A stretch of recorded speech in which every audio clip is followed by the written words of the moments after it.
three amazing non-destructive masking technique you could try out using Affinity by Canva. This is the first one, which is picking up your layer and placing it into another layer. The shape becomes the layer container, and you could select the image within the shape container and pick whatever area of the image you want to make visible within the shape container.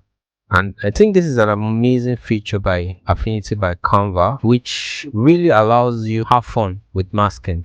It's quite remarkable.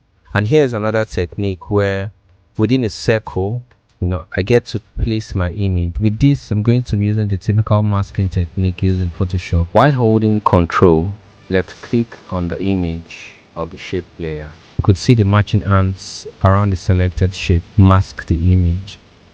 You can see that this initial masking technique is destructive. We can't adjust the areas of the image we'd like to make visible. Once this is done, it's unchanged. So let me show you how you could make this technique undestructive. So here I'm going to group the masked image and place the mask layer on the group layer, allowing for easy mobility of the main image within the mask while working on projects.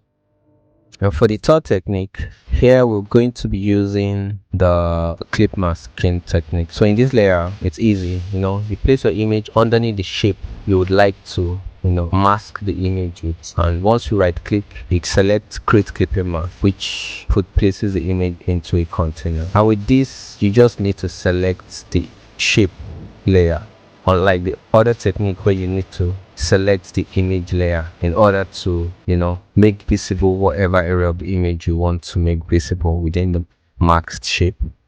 But in this case, you have to select the shape and move it around the image, whatever area of the image you would like to make visible. I hope you enjoyed this video. Subscribe and click the notification button in order to enjoy more amazing techniques